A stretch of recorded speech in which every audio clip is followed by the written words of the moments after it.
Hi friends, welcome to talking films. నేను మీ భానుప్రకాష్. ఈరోజు మనం మాట్లాడుకోబోయే సినిమా, ఈరోజు రిలీజ్ అయిన సినిమా పేరేంద్ర అంటే అర్జున్ సన్ ఆఫ్ వైజయంతి. ఈ వైజయంతి అనేది మనకి కర్తవ్యం సినిమాలో విజయశాంతి గారి పేరు అనుకుంటా. సేమ్ మేబీ ఇది తేవాలనుకున్నారు. సో ఇది డైరెక్ట్ చేసింది వచ్చేసి ప్రదీప్ చిల్కూర్. సో ఇతనిది ఇంతకుముందు ఒక సినిమా రాజా చేయి వేస్తే అని తీశాడు, అతనిది ఈ సినిమా స్టోరీకి వచ్చామంటే, మా తల్లి విజయశాంతి, ఈమె ఐపీఎస్ ఆఫీసరు, హానెస్ట్ ఆఫీసరు. తండ్రి వచ్చేసి ఈ కోస్ట్ గార్డ్ ఇది ఉంటుంది కదా, నేవీ, దానికి సంబంధించింది, షిప్లో తిరిగేది ఇల్లు, దానికి సంబంధించిన జాబు. కొడుకు ఈడు ఐపీఎస్ అవ్వాలనుకుంటాడు. కాకపోతే వైజాగ్లో టాప్ 10 రౌడీస్లో 1 నుంచి 10 వరకు మనోడే. ఐపీఎస్ సెలెక్ట్ అయినోడు ఎందుకు హిట్ అయ్యాడు అన్నది స్టోరీ. ఆ తర్వాత మనకి ట్రైలర్లోనే తెలిసిపోద్ది. మదర్ పైకి రివర్స్ ఇది విలన్లో పడినప్పుడు తల్లిని కాపాడుకునేది మనోడే ఏం చేశాడు అన్నది సినిమా స్టోరీ. సినిమా దీనికి వచ్చామంటే ఎలా ఉందంటే, సినిమా స్టార్టింగ్ కొద్దిగా డీసెంట్గానే టేక్ ఆఫ్ అయింది. సినిమా స్టార్టింగ్ బ్యాక్గ్రౌండ్ అయితే చాలా బాగా అనిపించింది, ఒక మంచి ఫీల్ ఉన్నది. సినిమా పోతా ఉంది, మనకు అర్థమవుతుంది ఈడు డైరెక్టర్ ఏం చెప్పారా హీరోని ఒప్పించాడు అంటే, ఆ యాక్షన్ బ్లాక్లు అనమాట. సార్ ఇంట్రడక్షన్ ఈ యాక్షను, ఇది ఇక్కడ ఈ యాక్షను, అది అక్కడ ఆ యాక్షను అనేసి క్లైమాక్స్లో ఒక పనికిమాలిన ట్విస్ట్ ఉంటుంది. మనకి చికాకేస్తుంది ట్విస్ట్ సెకండ్ హాఫ్లో.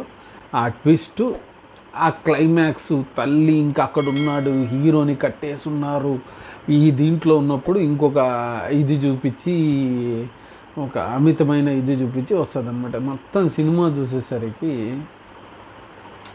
60s 70sలో ఉన్న కథని ఆ తర్వాత ఈ కన్నడ వాళ్ళే రాస్తూ ఉంటారు కదా, ఒకటి మాటికి వస్తే అదిరిపోయే యాక్షన్, ఇది అది అని కథ ఉండదు, అదే ఉంది. ఇంకా అసలు జూనియర్ ఎన్టీఆర్ గారు అయితే లాస్ట్ 20 మినిట్స్ అయితే ఇరగదీస్తుందని ఏదైతే అన్నారో అది అత్యంత అధ్వానంగా ఉంది. థింగ్ ఎక్కడైనా అంటే ఫస్ట్ మ్యూజిక్, అది మ్యూజిక్ అని మనం చెప్పలేం. బ్యాక్గ్రౌండ్ అనేది నాయిస్ తలనొప్పి వచ్చేలాగా అతి లౌడు, దారుణం అసలు. మళ్ళీ ఇది 10 నుంచి హ్యాన్స్ జిమ్మర్ కొట్టిన మ్యూజిక్ని మనోడు కలగడ గంప చేసినట్టు అయ్యి మిక్స్ చేసి సాగు కొట్టాడు. అస్సలు చెవులు మూసుకోవాల్సి వచ్చింది, అంత దారుణంగా ఉంది మ్యూజిక్ అయితే. మరి ఆ డామినేట్ చేస్తుంది. నీకు మ్యూజిక్ ఎప్పుడన్నా కానీ ఎలివేషన్ ఉండాల్సింది, డామినేట్ చేసి నాయిస్ క్రియేట్ చేసి న్యూసెన్స్గా ఉండకూడదు, అది ఉంది దీంట్లో. నీకు మ్యూజిక్ ఒక మంచి డీసెంట్ సూపర్ మ్యూజిక్ అన్న దగ్గర నుంచి యాంగిల్ అటా తిరిగి దారుణంగా ఉండే అంతవరకు మనం తీసుకెళ్ళాడు అనమాట. మేబీ సినిమా కూడా అట్టే పోయింది. ఒక డీసెంట్గా స్టార్ట్ అవుతుంది, ఓకే మనోడు ఆల్రెడీ మ్యారీడ్ పర్సన్గా చూపించాడు దీంట్లో, ఓకే మెచ్యూర్డ్ అనిపించింది.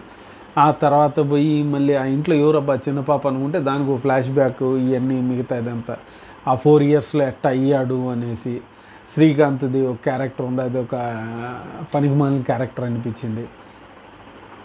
విజయశాంతి గారు యాక్చువల్గా అయితే ఇది కొద్దిగా ఎక్కువ ఏజ్డ్గా మొహం పిక్కపోయినట్టు అనిపించింది, కానీ ఇదే క్యారెక్టరు ఒక 10 ఇయర్స్ బ్యాక్ చేస్తుని ఉంటే మటుకు, ఇదే సినిమా 10 ఇయర్స్ బ్యాక్ వచ్చి ఉంటే మటుకు అదిరిపోయేది. మనకి విజయశాంతి గారు ఆ పవర్ఫుల్ యాక్షన్ దీంట్లో ఇది చేస్తున్నా కానీ ఎక్కువ ఫేస్లో ఫీలింగ్స్ అయితే అంత అనిపించలేదు. వాయిస్లో కూడా ఇది కొద్దిగా తక్కువ అనిపించింది. మిగతా చూసామంటే అక్కడక్కడ ఎలివేషన్స్ ఇవన్నీ, ఆ ఫైట్స్లో కూడా కొన్ని బిట్లుగా బాగుంది, అంతే తప్పించి ఓవరాల్గా మట్టుకు అస్సలు టువర్డ్స్ ఎండ్ వచ్చేసరికి విసుగు వచ్చేసింది సినిమా. ఇంకా హీరోయిన్ ఉంది, ఒక మంజరేఖ రామి ఉంది, అంతే. ఆమె వల్ల ఏ ఉపయోగము లేదు, ఆమెకు పర్ఫార్మెన్స్ చేసే స్కోపు లేదు, చేయలేదు కూడా. ఆమెకి ఏమాత్రం యాక్టింగ్ వచ్చో మనం ఇంతకుముందు సినిమాలు చూసుకుంటే తెలిసి ఉంటుంది. ఆమెకు సున్నా, అసలు యాక్టింగ్ అనేది రాదు. ఉండి యాక్షన్ అంటే అని నిల్చొని ఉండగలుగుతుంది. ఇదే ఇక్కడ కూడా చేసిందంటే, దానికి మించి పెద్ద ఏం చేసింది లేదు. పర్ఫార్మెన్స్ అని కానీ ఇదేం లేదు. సినిమాటోగ్రఫీకి వచ్చా అంటే సినిమాటోగ్రఫీ బాగుంది, డీసెంట్ ఎనఫ్ సినిమాటోగ్రఫీ. ఈ ఎడిటింగ్ కూడా బాగానే ఉంది. రైటింగ్లో ఇంకొద్దిగా బెటర్గా నీట్గా రాసి ఉంటే బాగుండేది. ఫ్లాష్ బ్యాక్లో నాకు మనకి స్టార్టింగ్లో చెప్పేటప్పుడు ఫాదర్ గురించి చెప్పి బీచ్ దగ్గర తల్లి చెప్తుంది అనమాట. ఒక డైలాగ్ ఉంటుంది వచ్చి, ఎందుకు ఆవేశంగా పోతున్నావు, ఇప్పుడు నువ్వు వాడిని చంపుతావా, మీ నాన్నని చంపాడు కదా, వాడిని చంపితే ఇంకొకడు వస్తాడు వాడి ప్లేస్లో, అప్పుడు అందరినీ చంపుతూ ఉంటావా నువ్వు మిగతా వాళ్ళని కాపాడేదానికి అని డైలాగ్ చెప్పినప్పుడు ఓకే, నేను ఇంకా అక్కడికి సీన్ ఎండ్ చేస్తుంటే ఓకే, అట్ట చంపేసి మిగతా వాళ్ళు వచ్చినా కానీ ఇంక వీళ్ళని కష్టపెడుతున్నారు కదా, సో వీడే నెగిటివ్గా ఉంటే బాగుంటుందేమో, ఆ లైన్ వరకు ఉంటే బాగుంటుంది అనుకున్నా. కాదు, ఆ తర్వాత వాళ్ళ అమ్మ ఇంకోటి చెప్తాడు డైలాగ్, నేను చట్టపరంగా శిక్షిస్తాను అని. అంటే చట్టపరంగా శిక్షిస్తే వాడికి శిక్ష పడిందంటే ఆ తర్వాత వేరే వాడు దొంగోడు రాడు ఆ ప్లేస్కి, వాడు వస్తాడు కదా, ఇట్టైనా వస్తాడు. సో ఆ డైలాగ్ అక్కడ ఎందుకో ఇది తెలియలే, అది కట్ చేసి నువ్వు మనం అటు ఇట్టేసుకున్నా బాగుండేది అనిపించింది. ఆ తర్వాత కోర్టులో వాడు నెగిటివ్ అవ్వడమును ఇది ఉన్నాయి, కానీ ఇంకా మళ్ళీ ఫైట్స్ అక్కడక్కడ ఇంకా మిగతా ఏం చూసాము అంటే ఇంకా కూర్చున్నాము. ఓకే, అఫ్కోర్స్ ఎక్స్పెక్ట్ చేసే పోయా నేను, ఇది అంత సూపర్ ఉంటుంది అని అనుకోలేదు, కానీ నాకు మ్యూజిక్ బాగా డిసప్పాయింట్ చేసింది, హెడేక్ వచ్చేసే రేంజ్ చేసింది.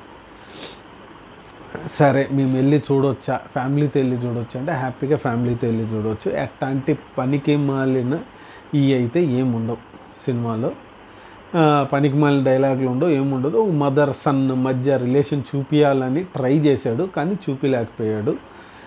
నేను థియేటర్కి వెళ్ళి చూస్తానంటే అది మీ రిస్క్ అని చెప్పా కదా. చిన్నపిల్లలకి అయితే చెవులు పగిలిపోతే ఏడ్చేస్తారు, అంత నాయిస్ ఉంది. సో చెవుల్లో వెళ్ళేటోళ్ళు కొద్దిగా దూదులు పెట్టుకొని పోండి, లేదా ఇయర్ బడ్స్ ఏమన్నా తీసుకెళ్ళారంటే మీకు చెవులు సేఫ్గా ఉంటాయి. నేను ముందే చెప్తా ఉన్నాను అనమాట. దానికి మించి సినిమా బిలో యావరేజ్ సినిమా, చెత్త సినిమా అని కూడా చెప్పేయలేదు. ఎందుకంటే నీకు వేరే కామెడీ ట్రాక్లో ఏం పెట్టలేదు, నీకు ఒక కథ ఏదో పాత కథ అనుకున్నాడు, ఇది పోయాడు, యాక్షన్ బ్లాక్స్ ఇట్టు ఉంటాయి, మ్యూజిక్ ఎరా కొట్టాలా అనుకొని ఇది చేశాడు. ఎందుకంటే మ్యూజిక్ ఇచ్చినోడు మళ్ళీ కాంతారాకి ఒక రేంజ్ మ్యూజిక్ ఇచ్చాడు కదా, ఆ కాంతారా మ్యూజిక్ మనం ఇప్పటికి విన్నా కానీ వైబ్రేషన్స్ వస్తాయి.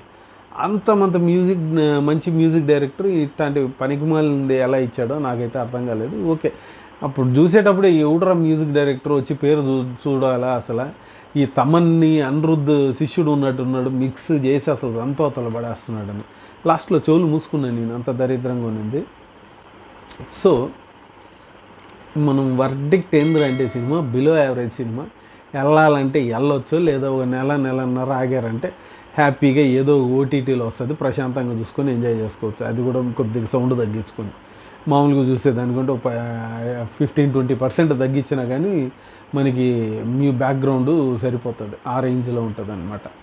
సో ఈ మూవీ గురించి అయితే మనం ఇంకో వీడియోలో ఇంకో మూవీ గురించి మాట్లాడుకుందాం.